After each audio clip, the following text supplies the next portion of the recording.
Just in, Alden confirms na nanligaw siya. Kanino kaya, no? New movie or bagong movie ni Alden, may konting update tayo. Tapos Direk Cathy, sa Kathniel's project, no? Bakit may ganito ito mga kasembreros? Yan at marami pang items sa vlog na ito. Unahin ko ito, nag-post palahas yung Benlay event ni Alden doon, ribbon cutting mga kasembreros sa MOA. Ay nag-post ang GMA Sparkle Artist Center. Parang mas kompleto ito. Nakasama sina yung iba artista, no? Andito sina Jameson Blake, sina Julian Ward yata andun din mga kasembreros, no? So ito yung complete video ng Sparkle GMA Artist Center mga kasembreros na pinost kagabi, no? So pero dito si Alden of course ang pinaka-primary endorser or brand ambassador mga kasembreros. So sina sina Gazini Ganados, si Sofia Pablo, no, si Allen Alensay, tapos si TJ Marquez mga kasembreros. Alam ko si Jameson Blake andun din pero hindi na siya na-feature dito mga kasembreros kasi hindi siya talent ng GMA Sparkle mga kasembreros, na parang ABS-CBN pa rin yata si Jameson Blake. Pero kung nasubaybayan yung isa kong vlog kanina, na post ni Tita Long Gumatay na andun din si Jameson Blake mga kasembreros. So dito yon sina Alden, si Gazini Ganados, Sofia Pablo, Allen Ansay at saka TJ Marquez na feature dito. Si TJ Marquez at saka si Allen Ansay para magkamukha mga kasembreros. So yon, tapos may mga picture sa kanila. Si Gazini naman dito ay kumakain. Parang may kinakain siya mga kasembreros, no?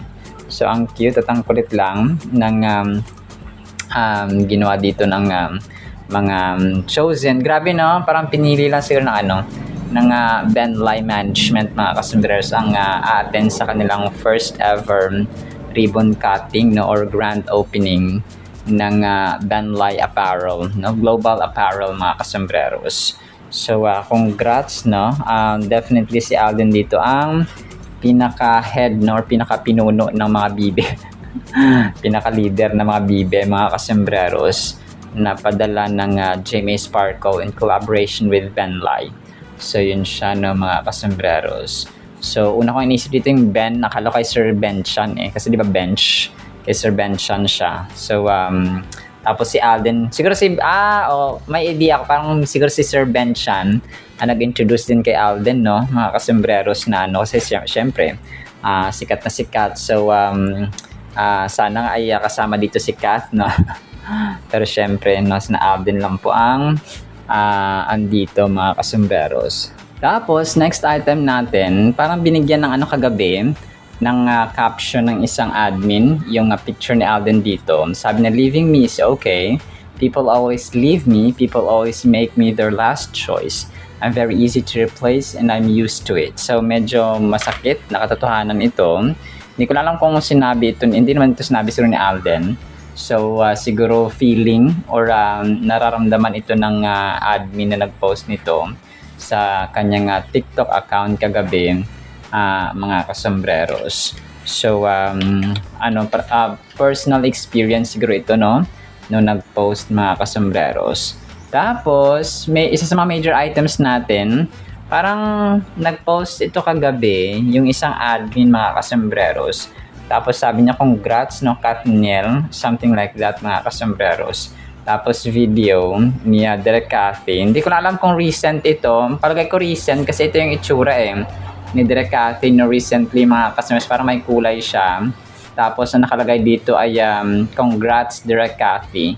So hindi ko na alam kasi sa comment section Kathniel, parang something like that yung kino-comment ng mga audience or ng mga fans mga kasembreros. So hindi ko alam, pero malabo ito, no, para sa akin. Sabi niya, "Congrats, Direk." So parang inisip niya parang may bagong project ang Kathniel with Direk Cathy. So sa akin hindi ito totoo, no, parang malabo mga kasembreros na makipagtrabaho pa si Kath kay Direk Cathy or kay DJ mga kasembreros. So kasi no, parang move on ang lahat sa Kathniel mga kasembreros. So pag nagpakaroon pa sila ng project tapos paasahin niya naman ang mga fans, sasaktan ulit kasi nga may Kyla na si DJ. So parang, alam mo yan, parang pinaglalaroan na lang nila yung damdamin ng mga tao or mga fans, mga kasombreros. Which is hindi ganoon, no? Si Kath, mga kasombreros. So, yun po. Move on na ang lahat.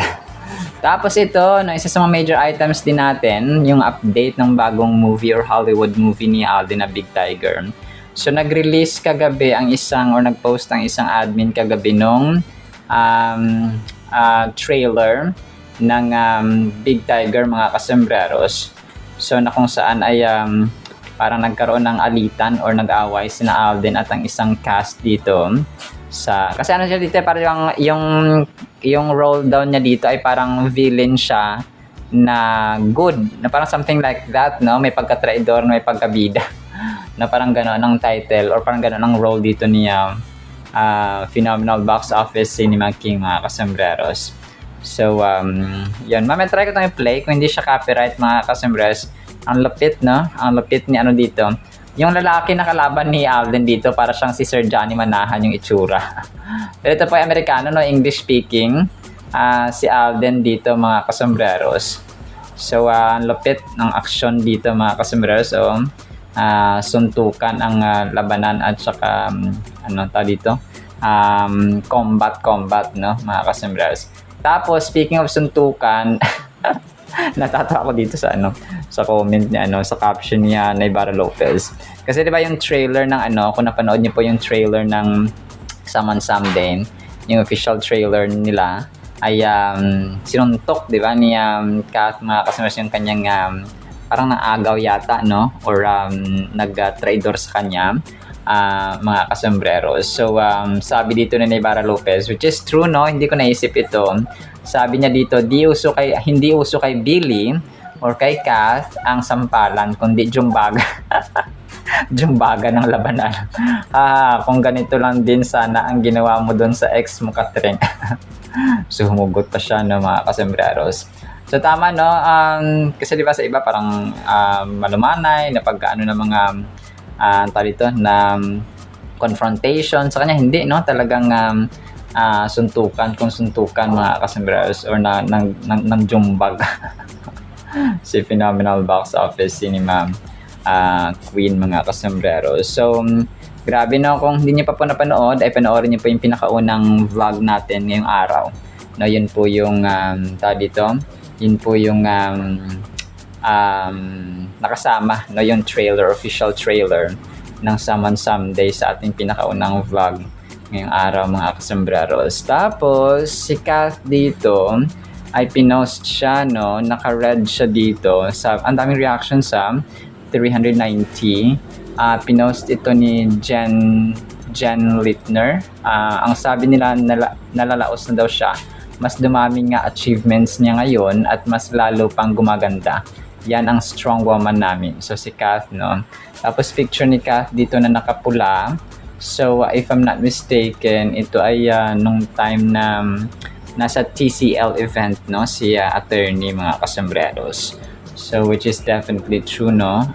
Nalalaos pero marami pa rin or mas dumadami ang endorsements niya Phenomenal Box Office Cinema Queen. Tapos si Alden naman, pinost siya dito ng trendy facts, no. Ito yung time na si Alden or si Dr. Grayson at saka si Andrea Torres, mga kasombreros, ay parang interview sila, no. Pero ito po ay post ng trendy facts na nakapicture. Binahagi na Alden Richards at Andrea Torres ang bonding nila at na ibang cast ng Code Gray. So, ito po ay parang follow-up lang doon, no, sa interview, mga kasombreros, ng 24 oras. Tapos, sige, major item tayo. Just in ito, no, pinost ng GMA Sparkle Artist Center na confirming doon nga sa nanligaw dati si Alden, mga kasombreros. So, naghanap din siya, no, ng, of course, magiging girlfriend noon, 2 hours ago. Sino kaya ito, no? Talaga nahihiwagaan ako. So, pero para sa akin, pinakamalapit kasi, no, si Kath, mga kasombreros. Kasi sila lang naman yung, kasi yung parang ideal girl ni Alden, si Kath. Tapos, sila yung nagkasama, no, mga kasombreros. So nakita natin yung talagang pagka gusto no ni Soiti mga kasembreros kay attorney dati, especially when it comes to character no, parang yung family orientation, yung values, yung pagiging hardworking and all mga kasembreros. So parang nagtutugma yung kanilang ugali mga kasembreros. So kung kaya siya si Kath yung naisip ko talaga na he tried to pursue mga kasembreros pero hindi naging successful. Pero let's see no, kasi hindi pa naman tapos ang linya, hindi pa naman tapos ang pila mga kasembreros kasi nga they're both single mga kasembreros. So sabi dito ng GMA Network ay Alden on Finding Love, I also did try to look. Nanatiling katanungan ng fans ang lagay ng puso ni Asia's multimedia star. Mayroon nga ba siyang special someone? Sa vlog interview kasama ang Filipino broadcast journalist na si Karen Davila, binahagi ng aktor ang dahilan kung bakit nanatili siyang single hanggang ngayon. So yun nga yung alam natin, interview niya kay Ma'am Karen Davila mga kasembreros. So pero yun no, let's just wait and see yung mga future ganap ni Alden. Tapos forever iconic sabi dito ni Midad Basilio. Sa picture ni Kath no, na parang nung time yata nag-model siya sa IV or sa V Jewelry mga kasembreros. Anong project niya ang hindi mo malilimutan?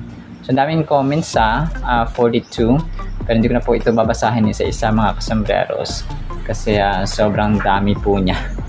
Tapos yung view pala ay nag-post no ng parang yung very short teaser nung si Alden po ay na-meet niya si Kim Jisoo mga kasembreros doon sa hotel na pinag-i-stayhan ni Alden nga mga kasembreros. So parang about home yung kanyang sinasabi dito no, caption ng View Philippines mga kasembreros. So kasi nga 'di ba ay dito parang welcome siya ni welcome si Jao ni Kim Jisoo. Welcome to your new home, Jao. So parang lang sort of teaser na pinost ito kanina ng View Philippines mga kasembreros. So definitely he is home dun sa kanyang so parang siya no, parang nag-stay doon mga kasembreros sa hotel at while he was looking for Ali. So inaabangan na yung no, kasi dito Webes, Biyernes na bukas. So malapit na ulit yung episode 3 mga kasembreros and mga Kathnatics. So yun po, talagang maraming nag-aabang. Yun. So may mga taga-America din pala na nanonood sa View. Tapos yung problema nila ay paano ma-access yung View kasi wala naman sa Amerika no, grabe. Pati sa Amerika talagang bumibenta itong si Jao at saka si Kara mga kasembreros no. So nakakatuwa no, at saka nakaka-amaze kasi sabi ko grabe naman to, pati sa Amerika dito pinapanood sila mga kasembreros.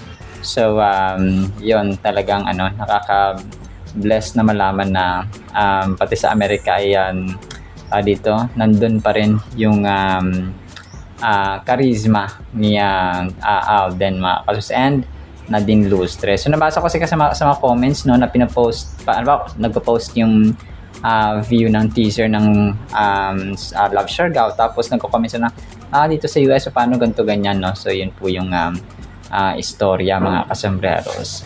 Alright, so yan lang actually sa ating Kathleen item. So piplay ko po itong mga videos natin pong papakinggan, especially itong Big Tiger ni Alden. Kung hindi po tayo makopyright na mga kasembreros. And then ang salita ng verse na lang po mga kasus. Yung word of God po natin ay isa pinakauna na vlog natin today mga kasembreros.